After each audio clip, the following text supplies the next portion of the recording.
Okay, good morning everyone. My name's Dakota Panetta and I'm the National Sales Executive of the Solutions Group of Companies, Solutions and Engineering, and we've been doing a lot of work across Australia now and New Zealand for almost 40 years. So today's topic, as you can see, we want to specifically talk about the Western Australian Work Health and Safety Act and the regulation changes and what it actually means for strata management staff, your strata company buildings and PCBUs, so you guys as a business actually operating in this space. So we will work through this presentation. Any questions we can hold to the end, and there'll also be a follow-up video that goes out to everyone. So some key changes to the Work Health and Safety Act in 2022. So what I guess has happened for Western Australia is you guys went from a very old archaic act that was regulated by the Department of Mining to now one of the world's, if not the highest standard in work health and safety and the most modern act there is. So there's some pros and cons that come along with that. I guess the pros being that it's the highest standard now, it's very clear, there's a lot of definitions in this act that have defined workers, workplaces, etc. But what it's going to mean in terms of actually complying with the act is it's going to be quite a challenge for some of your owners and your strata company buildings to actually understand that the standard has significantly increased from what they were used to. So in this act, they have defined what a worker is. A strata management firm is a PCBU. That's really clear when they've defined what a person conducting a business or undertaking is now in the act. They've also made it really clear that multiple entities can have overlapping duties. So it's not a pass the buck anymore. It's basically, it's not who's holding the hot potato last, it's who was holding the hot potato through this scenario. It defines, I guess, non-compliance with the Act can result in fines of over $10 million, imprisonment. They've got industrial manslaughter listed in here now as well. A strata management firm must mitigate risks and prevent hazards, so that is a duty that you guys now have when you're conducting your business and running these buildings. Insurance covers you for none of this as well, which is really interesting, and we'll elaborate on that as we go through, but insurance is designed to cover the buildings against public liability and professional indemnity, but not prosecuted fines from the government. Like I said, there'll be clarity about the overlapping duties, and you can't pass the buck. You cannot contract out your duties, so no matter how well your strata management agreements are written with your buildings, you cannot contract out a duty that is in the Work Health and Safety Act, and it's explicitly in there that is the case.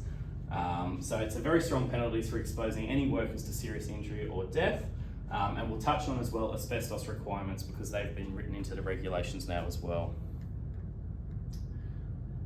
Okay, so in terms of liability, what's really important to understand from a business point of view, you guys running a strata management business, but also your strata companies, the buildings need to understand there's two streams of liability. So you have civil liability, which is the ability for an individual or an entity to sue you for damages that they've suffered.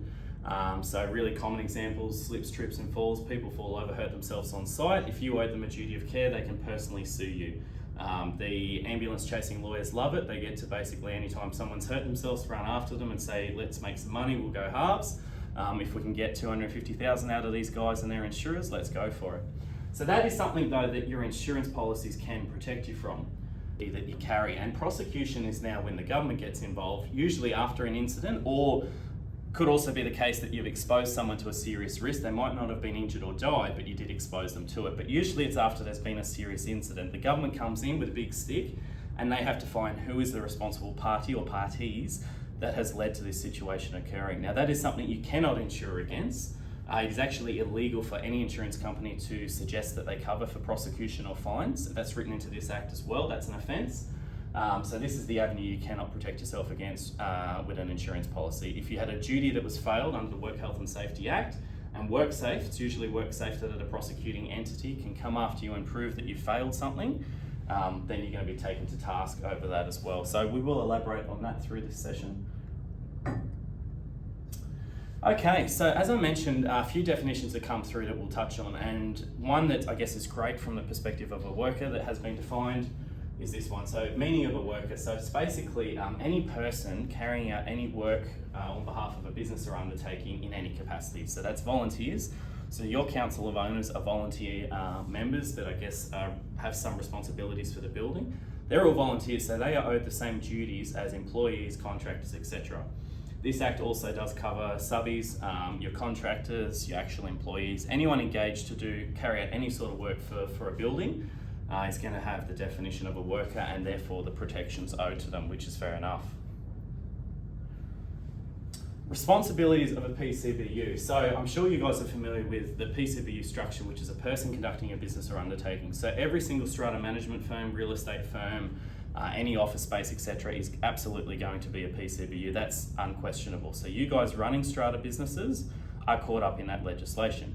What you might have is some of your owners of residential buildings saying, oh, this doesn't affect us, we're not a business, we might have an exemption under the Act. Now I point you to this section because the moment someone says to you there is a residential exemption for strata company buildings, it is written into the Act. The really prominent words though is a strata company that is responsible for any common areas used only for residential purposes may be taken not to be a person conducting a business or undertaking. So the very fact that they've used the words may be taken not to is really ambiguous, and essentially it means that on the day after an incident's happened, someone's dead on site, it goes to court. It's really going to depend on how the judge is feeling that day. If they had a good breakfast, they got up, they slept well, they're then going to decide if this building is deemed a PCBU or not. They may well look at it and go, well, you've got a bank account, you're an entity, you're registered, you have funds coming in, you pay money going out, you have people coming to site, you look like, smell like a PCBU, we're going to treat you like one. So for any building to hang their hat on that, it's quite ridiculous and quite risky because it means that you've already got to the point where you're in front of a judge and you're now trying to rely on this one and only exemption that says may be taken not to be. So really vague. So really important that your strata companies understand the risk if they choose to do nothing and put their head in the sand and rely solely on this. Any of your commercial, industrial entities, mixed use, absolutely cannot rely on this.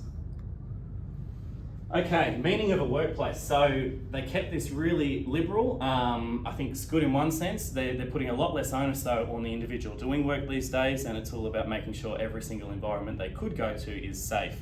So that puts onus on you guys running a strata or a real estate business. If you're contracting or organising trades to go to site, you must understand that every one of your buildings is now a workplace. A workplace is a place where work is carried out for a business or undertaking and includes any place where a worker goes or is likely to be while at work. That is now the legal definition of a workplace under the Work Health and Safety Act. That is super clear in the sense that any place a tradie, a contractor, one of your employees conducting an AGM is likely to be or could be, it's a workplace now and must be afforded the same protections as if you were working in an office. And all the safety that comes along with that. So there is a duty now as the contracting person organising trades to and from site that each one of those strata companies is a safe workplace and a safe place to be. So what can we do about risks and management of risks? So the Act doesn't ask you to completely eliminate all risks without consideration of reasonableness, cost, and what is actually humanly possible. So that they have defined it. A duty imposed to a person to ensure health and safety, so that is you guys as a strata business and also the strata company to ensure health and safety on site, to eliminate risk to health and safety so far as reasonably practicable. So they've put that in there, which I think is quite helpful in a sense. They're not asking us to eliminate absolutely every single risk that could take place on site, but if it was reasonably practicable to do so, and that means if a reasonable person would have seen that it could have been a hazard, and in hindsight that's very easy to prove, you should have done what you could so far as reasonably practicable to minimise those risks if you can't completely eliminate them. So the two examples here being concrete grinding is two examples of eliminating versus minimising risk. Where it's practical to do so, if we can grind down a concrete lip, such as this one here, that's completely eliminating the hazard. If for whatever reason you can't, it's sticking out too much, there's reinforced steel in it, or it's just not an environment where grinding down makes sense, minimising the risk by highlighting some of these raised lips that people could trip over is, again, under this Act, it's doing something reasonably practicable about that particular hazard. Primary duty of care. So a person conducting a business or undertaking must ensure so far as reasonably practicable the health and safety of workers engaged or caused to be engaged by the person, and workers whose activities in carrying out work are influenced or directed by the person while the workers are at work. So that means, I guess, you guys might not necessarily be the party that pays for it. That's the strata company is actually paid for the work to be done, but you guys are sending work orders, you're getting quotes, you're giving advice how to get to the building, who's the contact person, where to collect keys, etc. So directly or indirectly, you guys are involved in the process of having workers actually complete tasks on site. And that's why it's really important for strata management firms and businesses to understand this implicates you guys quite often more so than the actual strata building itself. Okay, so duties of PCBUs managing a workplace. So again, the strata company, that's the people that live there, the building, that's their place of residence. But you guys are carrying out a professional service of managing these buildings, and by then proxy managing a workplace, because every single strata company building is a workplace now. So in this section, person with management or control of a workplace means person conducting a business or undertaking to the extent that that business or undertaking involves the management or control in whole or in part of the workplace. So that's not even saying you have to be the complete and sole manager of that workplace. In whole or in part means you might even just have one or two duties that overlap into looking after that workplace. So it shows once again that multiple PCBUs can have overlapping duties. So a real estate agent letting out a particular property has some duties to do with that building, as does the strata management firm, as does any building manager, caretaker, someone doing the gardens, etc. So if an incident arises on site, the prosecution, WorkSafe, would actually look at every party involved and see who failed duties along the way that ultimately led to that situation unfolding. So there is an exclusion for the occupier of a sole residency unit. So inside a strata company, if one particular owner is only using that for residential purposes, they are exempt from obviously running, directing, controlling a workplace. But the moment that one owner has grand ideas, they've been on Instagram, decides to start running an at-home nail salon, eyelash salon, everyone seems to be doing these days from home, that's now a workplace.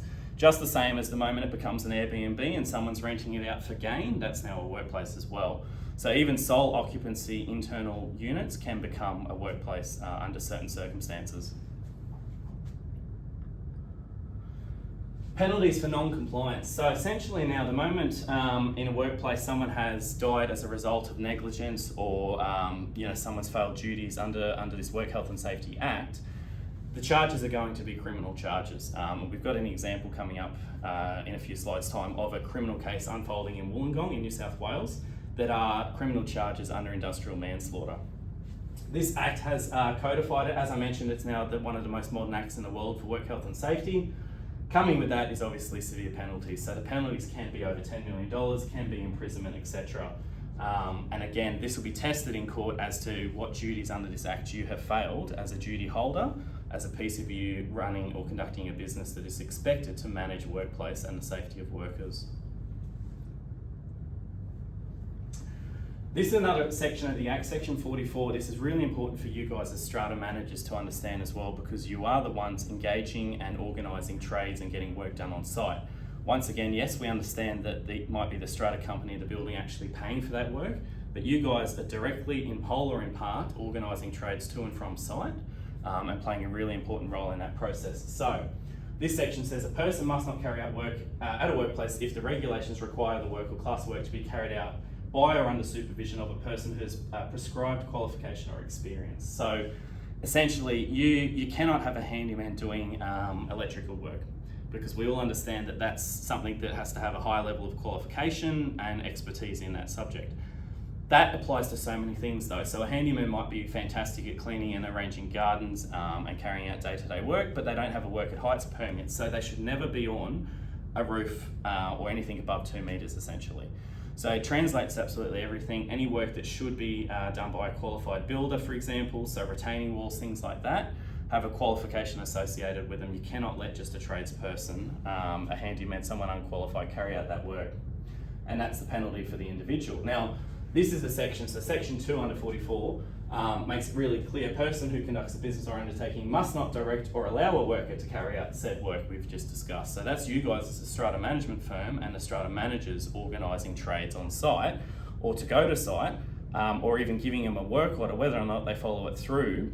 If they were expected to be qualified or suitably competent, experienced, and you've sent a work order or engaged someone that is not, you guys have committed an offence immediately. So this does not rely on there being an accident on site, a serious injury, a death, etc. The moment that you have engaged or caused someone to be engaged that is not suitably qualified for that work, you've committed an offence under this Act, and the fine for an entity is $115,000 minimum. So if you think about it and go back and think about how many times you might have sent an incorrect work order, or you sent it to someone going, hey, is this something you can do? you've implicated yourself in your business now going forward under this Work Health and Safety Act and the regulations. That is now an offence. So it's really important that you understand that your trades that you are using are qualified, insured, have the experience. It also counts for your strata management staff in the office.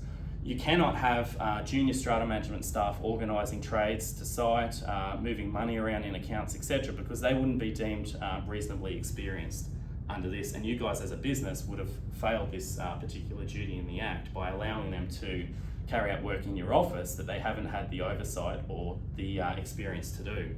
And I know a lot of strata management businesses now are outsourcing to overseas to do data entry, to take phone calls and manage customer service for the strata buildings. Again, just consider how that level of experience may implicate you here if something goes wrong.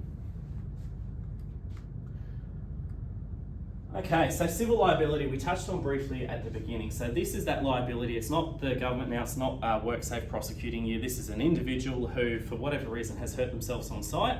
Sometimes quite rightly owed compensation. Other times, perhaps they're just trying to make some money because a lawyer came to them and said, look, you fell over, we can say they owed you a duty of care. I know you weren't paying attention, you were drunk and wearing high heels, but they still owe you a duty of care at this building. Let's see if we can get $400,000 out of them and we'll split it almost 50-50, 49, 51%, for example. It's becoming really popular. These particular lawyers advertise in that way. It's a service that they offer.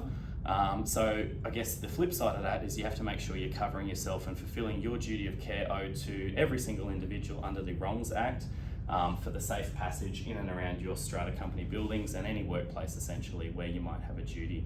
So I'm sure you've heard about plenty of stories. Bunnings, I believe at the moment, is currently being sued by an individual because a boom gate came down on their head and it wasn't clear enough signage to suggest that a pedestrian shouldn't walk through the car passage area and risk having a boom gate come down on their head. So that's a current civil litigation going on at the moment where a lawyer is representing that individual and suing an entity like Bunnings. The same happens across all sorts of strata company buildings as well. We're involved in a few of them each year. Things from even stairwell lighting not being active at the time, someone's fallen down them, and a lawyer is able to argue, well, that stairwell lighting ought to have been working, and because it wasn't, and a strata company is responsible for the common property and the lighting, my clients suffered damages, therefore they're owed a few $100,000. So it is a different threshold, different test. You can see that up there on the side. But I guess now again with a Work Health and Safety Act in place, it's a higher duty of care now owed to everyone. It's been codified a lot more detail as to what each duty holder as a PCBU is expected to fulfil. Okay, to shift tact a little bit and get more specific under this Act, and this is something really important for all strata companies now across Western Australia, particularly those built before 2004, and I'll explain why. Asbestos is now being put into the Work Health and Safety Act. It's been codified again. It's got significant penalties. They've elaborated on all sorts of things from identifying asbestos, removing asbestos, having management plans, registers, etc. in place for these particular buildings. So a person with management or control of a workplace, so that is you guys as strata managers of strata companies, must ensure so far as reasonably practical that all asbestos or ACM at said workplace, the strata companies, is identified by a competent person. So that is not the owners having a crack going, I think that's asbestos, they bite a piece off and they take it to be sampled. That is a competent person who's worked with asbestos and has some sort of asbestos awareness training. Individual fine small for a body corporate, which is literally a strata company, and or an entity such as you guys, the fine is $35,000 each time that's failed. So it must be done by a competent person. Now, if it's likely to be asbestos, that competent person can just presume that it is asbestos. The Act actually prefers that in the regulations because if you go as far as invasive testing, you might actually disturb the product and create a problem for the strata company in the fact that they actually have to remove it now because you've cut into it, you've drilled into it, etc. So where you can presume, best to treat it as such until you actually have to remove the product. It makes no difference really for the building in terms of values, real estate, etc. If it was there, it was always there. And from the moment this Act became enforced last year with the regulations in 2022, your building was implicated one way or another and you were expected to have already done this. Now I know a lot of buildings haven't because you're going through AGM cycles, but this really needs to be top of mind for strata management businesses because you guys are implicated and have an expectation to identify this at all your workplaces. Let's go into a bit more detail about particularly Perth and asbestos. Congratulations to you guys. Perth is the asbestos capital of the world. So they did a survey, a state entity, probably taxpayer funded, did a survey looking at 1945 to 1984, New South Wales, the East Coast, and the usage of asbestos versus the West Coast in Perth, where New South Wales was likely to be 50% of all houses and properties built in that time. Perth was so close to 100%. Obviously significantly mined in the West Coast. The James Hardie Corporation and a number of building construction companies were using the product and manufacturing the product. It was waterproof and fireproof. It was a fantastic building product. It just had the effect of obviously causing mesothelioma and cancer for anyone that inhaled the fibres of asbestos. So it was very widely used. I'm sure you guys have seen it across Perth. You drive around, every third fence is the Super 6 sheeting that contained asbestos. If it's not, it's Hardie fencing, Hardie Flex fencing that looks exactly like it. And truly you should be having a competent person saying one way or another. Now, it wasn't obviously just fencing, it was one of the most versatile building products used in that period. It went into absolutely everything from lift brakes to the glue underneath linoleum flooring. It was often used as sheeting in bathrooms and kitchens because it was waterproofed. It was in eaves, gutters, etc. In an industrial complex built before 2004, it could be absolutely everywhere. And even in an individual standalone house, there was still so many areas that asbestos could have been used. There's thousands of asbestos products. As I said, it was a really versatile and amazing product in terms of its properties. They even at the time used firemen's suits were manufactured using woven asbestos fibres because it was even worked into rope and fabric because of its properties.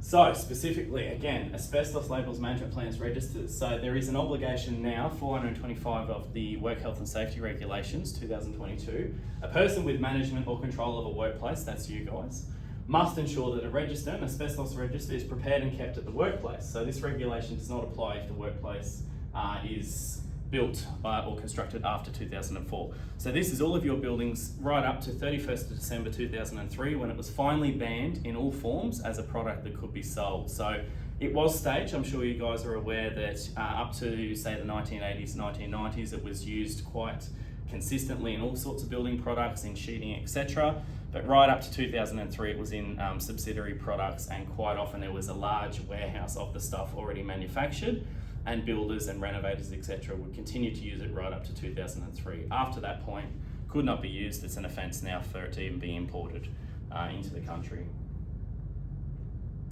Okay. So the management plan. So you've got an obligation one, go check the building, have it surveyed by a competent person, see if there is any asbestos on site. If found, there must be a site register that's basically like a floor plan or a blueprint of the building that identifies where in the building the asbestos actually is or is presumed to be.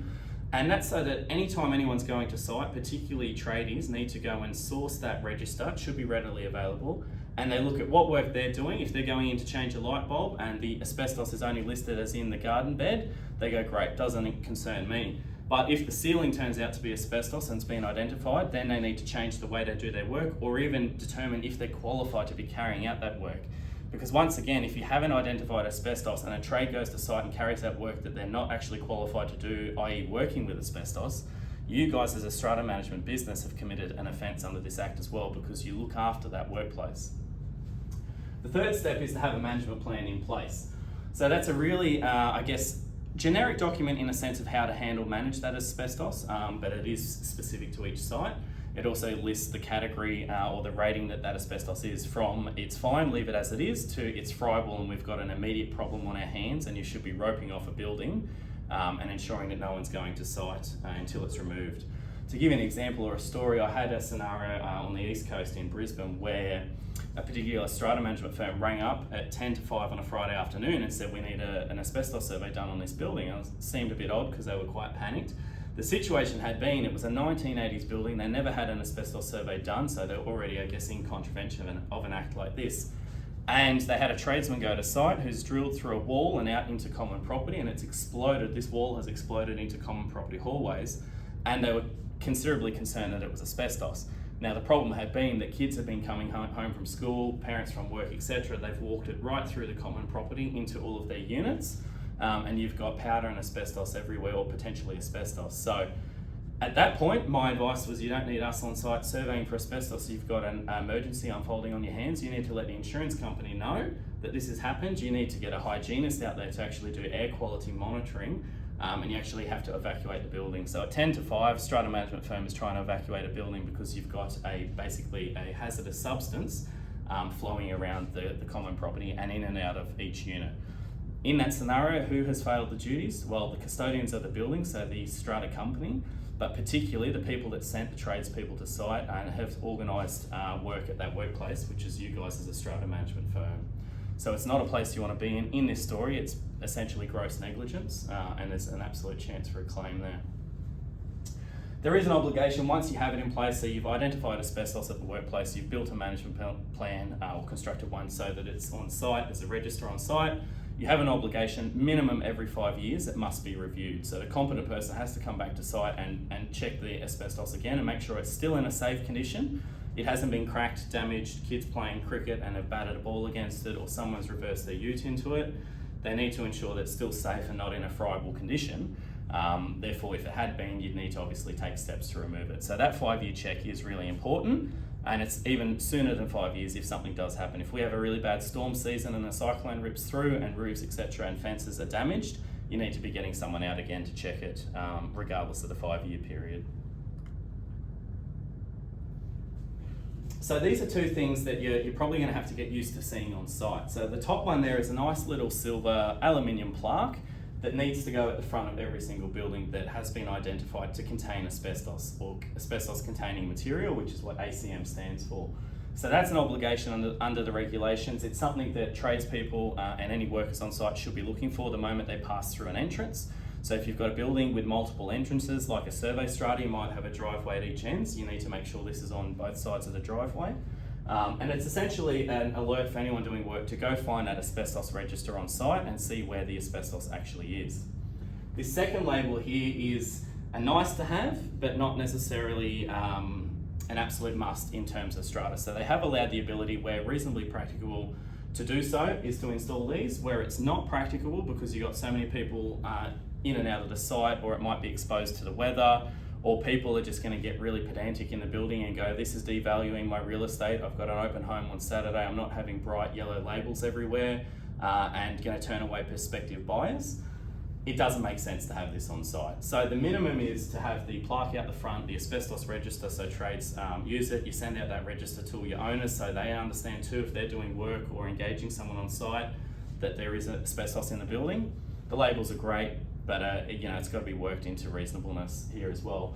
The top one we'll put on site every time we do an asbestos survey. The moment we come through and our building inspectors have identified or presumed asbestos, we'll put this up for you free of charge because it's something that the building needs. If a particular sample went away to the lab and it came back as not asbestos, great, everyone can just remove the label and we don't need to worry about it going forward.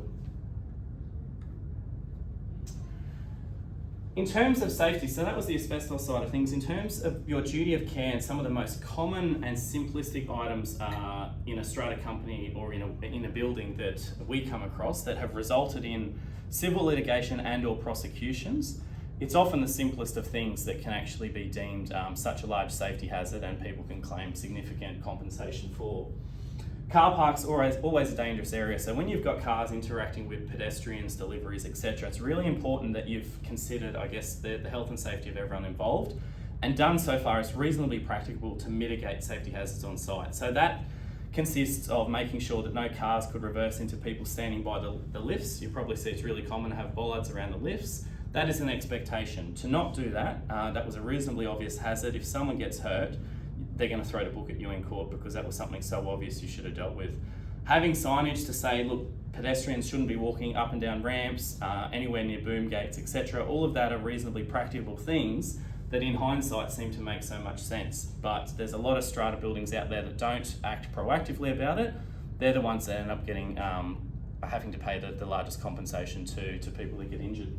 Something as simple as a garden hose on common property left strewn about. If our guys go to site and we're doing a safety report for you, our expectation is they'll just roll it up and put it away for you. But not everyone will, and someone tripping over a garden hose because they didn't see it is absolutely grounds for compensation.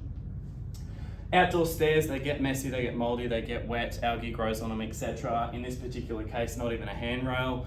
Again, that's going to look negligent. If someone hurts themselves, it was really obvious that could have been a dangerous surface. They haven't even highlighted the steps or the strips to make sure that you can see where each step begins and ends. Blocking paths of travel, really common one for us. We go through so many buildings. The amount of times a fire escape particularly, which is a huge hazard, is blocked with fridges, old couches, TVs, in this instance prams. Major safety hazard. The moment there's an incident on site, particularly if it's an evacuation like a fire, people are panicking and rushing at the building. The last thing is they should have to navigate particular items left on common property. You already know you have the ability to remove anything on common property and owner leaves there. To not do so, again, is going to be negligent or failing your duties under the Work Health and Safety Act. Even something as simple as this particular one, this is a lawsuit at the moment, I believe in New South Wales, where a concreted area, they didn't quite highlight every single gap in the concrete that was over about 1 centimetre, so someone's tripped on it, was a kid, has tripped on it, broken some limbs and is now suing in court that particular strata company. So it can be something as simple as that. Stair tread, etc. These days, all stairs need to have stair nosing on them, or at least highlighting strips so you can see where one stair starts and another one finishes. Particularly as residents get older in your communities, they're going to struggle to navigate those spaces. For something that's rather inexpensive, $10, $15 from Bunnings, you can put those stair nosing strips on. Even contact us if you want a hand to do that. But it's something inexpensive that could save the building a massive compensation case or civil litigation in court, and or if someone dies on site, prosecution from WorkSafe for, again, something that was so simple. Roof access, there's a huge amount of risks associated with anyone getting on the roof. Ensuring that it is restricted if it's not an open roof terrace with particular balustrades, etc. If it really is for trades and suitably qualified people only, it needs to have restricted access. So that's, again, something we check for you in safety audits.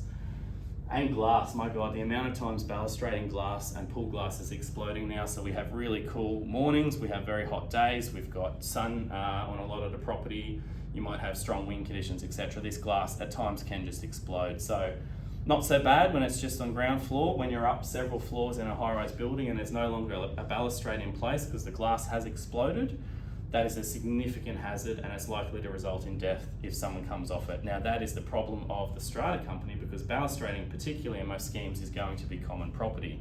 Really hard to regulate because you've got to often get through a particular unit to get to it, but it doesn't matter. That is the strata company's problem as well as the strata management firm. So really important that that's checked. And they're just a few of the hundreds of hazards that can be picked up in a safety audit. To give you some specific examples, you can look these ones up as well. The case notes are up there, but defective balustrading in a particular strata company had resulted in a litigation of $775,000 because a person went over the balustrade because it was faulty. They actually put through, a lot of the liability was obviously the strata building, but there was some liability put through to the managing agent of that particular unit, because they have an obligation, if you're going to let that out to a tenant, that you have checked and ensured that the building and the tenant's space is safe and free of hazards, because you're carrying out a business, you're making money off them, it's expected that they're going into a safe environment. So just that one, just shy of $1 million was the compensation after all fees paid. This is that defective stairwell lighting. It's a really common example in buildings. So we have this approach to obviously saving money, being good for the environment. Instead of having lights on 24/7, let's have them on sensors or in timers where they come on and off at certain times. The moment that fails, however, you've got a significant issue on your hands, and it is the strata company's problem because it's common property and they've put these measures in place. It's not like someone went and destroyed the lighting. They're supposed to be, that's expected to be working. Particular individuals trying to get down to the basement car park, the lights went out, they couldn't see, they've stacked it, and they've ended up having neck injuries, etc.